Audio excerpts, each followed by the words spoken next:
BeamNG.drive's update 0.30, released on September 20th, 2023, we got a brand new vehicle added to the game, along with an expansion to the West Coast USA map, a pair of new trailers, VR support, and so much more. So let's start things off with the new tilt deck trailer that I got spawned right here. So with the pair of new trailers that we got here, which is the tilt deck trailer and the enclosed cargo trailer, kind of if you want to carry cargo cars or something like that, like take a car to a racetrack or secure your cargo or this and that. So the configurations for the lift trailer is we got the 22-foot version and I think a 30 and a 40 as I go into here. So we can either get the bumper pull version, 22, 30, or 40 footers, including the load for hay bales, planks, or the gooseneck version, which I'll demonstrate that real shortly after this. So to control the lift deck, you just hit the page down button to lower the ramp, and of course page up to lift up the ramp. And control page down will lower the jack, as you can see zoomed in, and control page up will retract the jack. So for the heck of it, to demonstrate the trailer here, I got spawned in the brand new vehicle, which I'll go over this later in the video, is the Hirochi Aurata, which is a side-by-side UTV, pretty much based in frickin' Washington, DC, Baltimore, where people in the ghetto ride these things and customize by the power slingshots. So it's an off-road UTV that has a 3-cylinder engine, inline 3, and a CVT transmission on all models. So let's drive around up and park this on the trailer, and basically we're ride. So driving this bad boy, the 22-foot trailer version with the diesel version of the Gavril D series. I believe it's a D25 diesel variant I got loaded up here, rather than the basic gasoline-powered D15. No ABS brakes, gotta get used to this. So even at spawn point where I was at, I'll also tour around the map here. So where I was spawned at is the new dealership that's been implemented with this new 0.30 update of the game. And also, once I get to the other side of the map right here, they did implement the new Spearfish Island, I believe. Well, one of the spawn points here is a refinery and a dock that you can go to. I think right here's the new dock.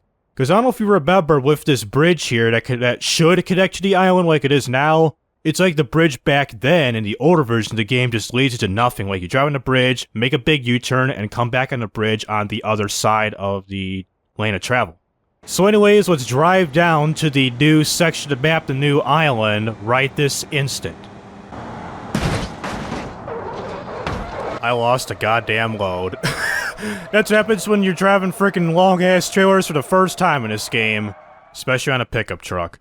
And for those who want to know how the gooseneck trailer works, I got the basic, square, 10 or 20 square bales of load right here. Well, first, I got the trailer jacked up to the highest position, and with this version of the D series, just open up the truck bed, hit the L button to expose the connectors and all that stuff, well, to enable connections, and just back her on up, and eventually, she will connect, just like this. And driving this, well, you probably know the drill, kind of like with the 22-footer carrying the car. It drives, it swivels, it does trailer things, and that. And going over to the enclosed trailer, so we got the unloaded version, and U-Pull? Is this like a U-Haul parody or something? It's got the font, so we got the armchairs, a couch, some crates, and planks, and all that good stuff. I want to get the frickin' U-Haul version. So we got the U-Pull, wide door opening, tie-downs, holds queen-size mattress.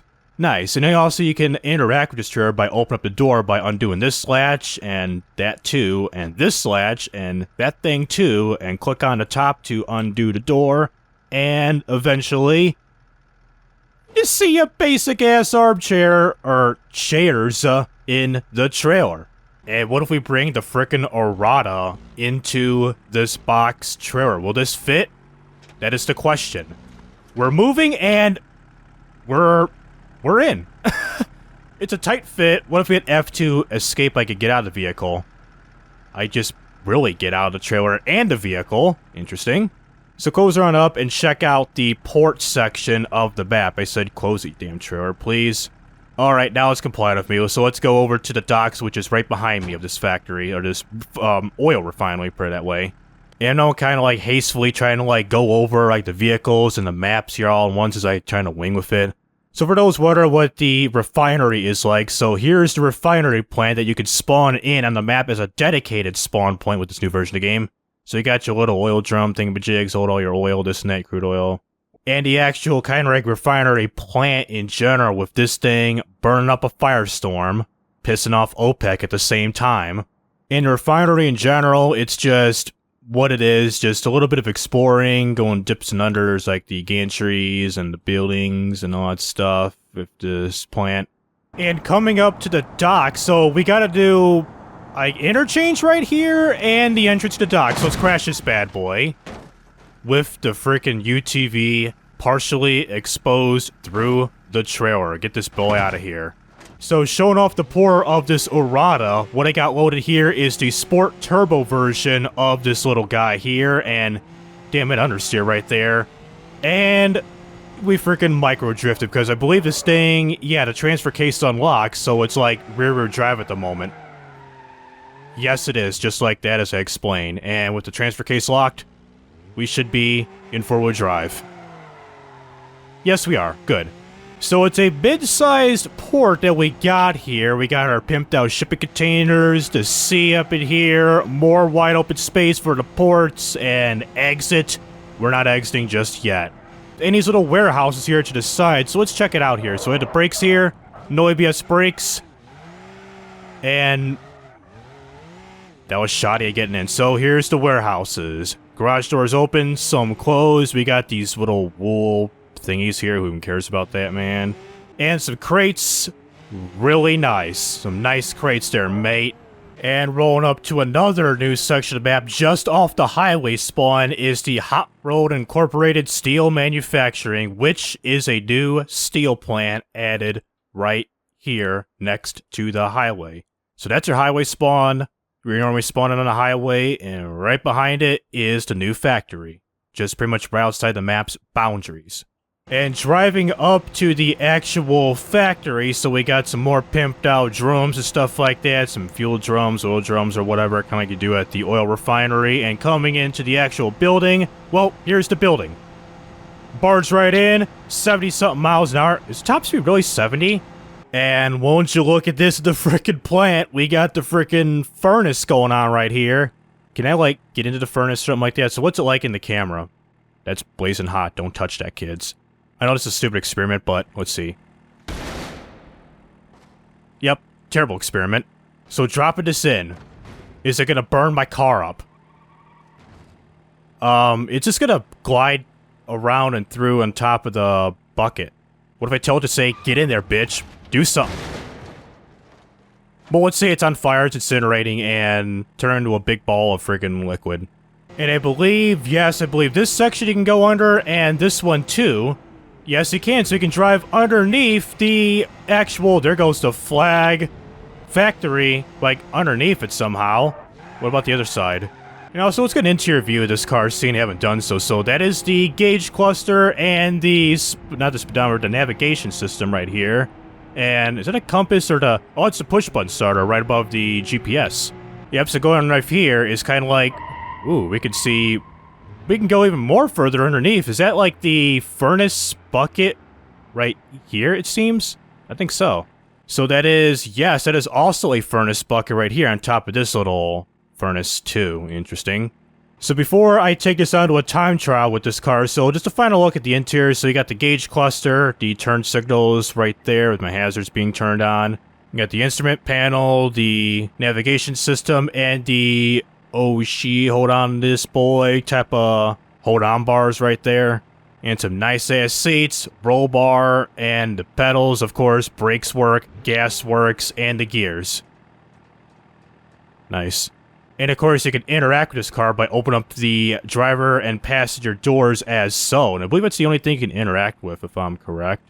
I don't see nothing in the back, like in terms of like finding a hatch. No, I don't, including the front. There's like a little gap here, kind of like you put like a little bit of cargo space, like some, like a bag or something like that, like a medikit bag.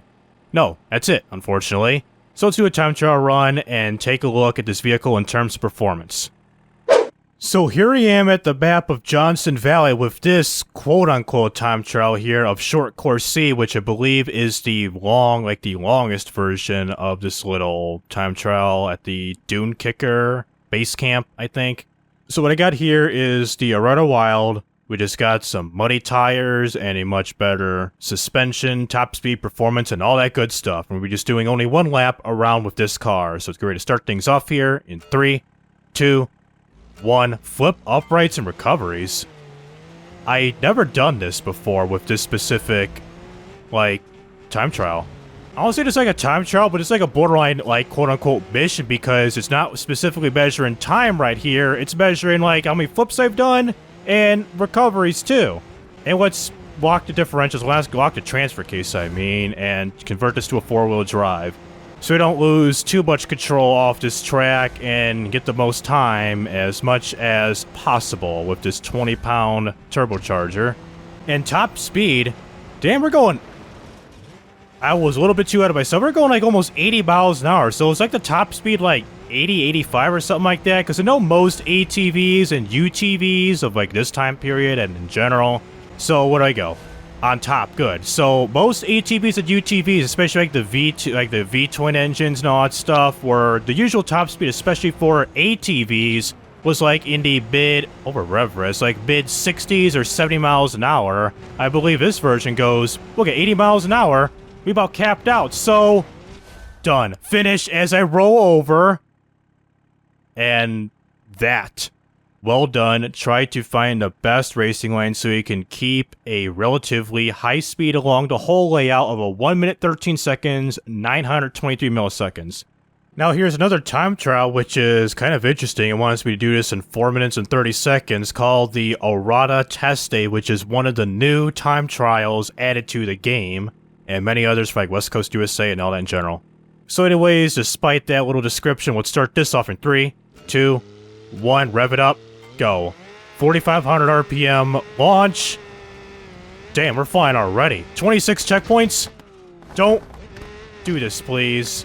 So unlike the other version, we're flying through the trail. Damn, barely got in there as I do a sick-ass drift into Dune. So we're flying through our top speed, our quote-unquote one gear, because, wow, it's a CVT transmission. Watch the rocks.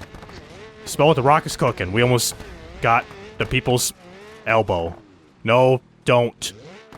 Just maximum destructionist, engine start of oil. I could fix this. Seriously, I can fix this. Look, I can fix this. I guess I'm not getting it, Mr. Krabs. Nope, I can't maximum destructionist. So, an interior view ain't the best, folks. I'll say, like, the interior view of all of the Aurata models is pretty much the same. Same gauge cluster.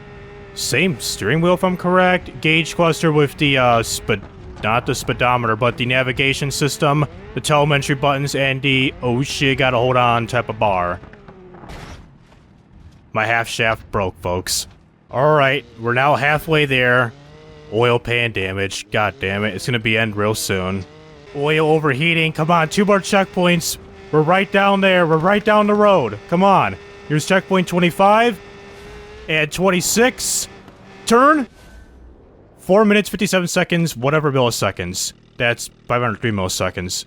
And we about finished with 1 star, almost 0 stars. Damn.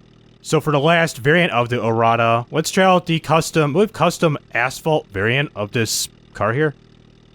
So here we are back at the map of West Coast USA with the asphalt edition of the Aurata spawned in here, and I got a custom time trial by just using the hot lapping feature around the new Spearfish Island portion of the map. And even look at this car, you got an aggressive rear wing, and even what's kind of funny, this same rear wing is also on the front to work as like a front splitter, quote unquote. But technically it's just a front wing of generating so much aero to keep the car on the ground, corner better, and this and that and all that good stuff about handling, agility, and all that good stuff. So anyways, let's start off this hot lap of going around the Spearfish Island here with this car in 3, 2, 1, go. Accelerate we go, and it'll work. That wasn't the question. 0 to 62 in 3.53 seconds of 143.66 feet. Will it work right here? I swear. And the top speed, 130, well watch this. Alright, missed that checkpoint. I believe I stayed to the left because that is your couple interchanges. Let's see. I think it worked? Yes or no? I don't know. Okay, 1 minute 40. What? Hold on, let me skip this lap. What if I go again? Please, lap 3? There we go. Now this will count. Lap 3 is technically our lap 1. This will count. So I was about to say, this right interchange, I believe, is for the Refinery. That is pretty much like turn you around on this interstate. So first lap, or first checkpoint, about 24 seconds. So going to go past the Refinery, which will lead us into the lighthouse, which I didn't really explain. I just like gave you like a little glance, and that was it. Just like, oh, like, hey, look, there's a lighthouse. Done. So here, I'll actually take you a brief drive, sharp left, around the lighthouse. I give you a proper, like, drive around it. So here is the lighthouse right here. So here's the lighthouse, a couple little shack thingamajigs, like, I don't want to say shacks, but shack attack. With the first pick of 1992 NBA draft, Orlando Magic select Shaquille O'Neal from Louisiana State University, or LSU, wherever David Stern said. This should bring me to, yes, the dockyard, so let off a little bit there because of that little collision. My auto steering? A little bit to the left, damage the steering alignment. I believe it stays straight, but I gotta slow down. Okay, I do slow down quite a bit.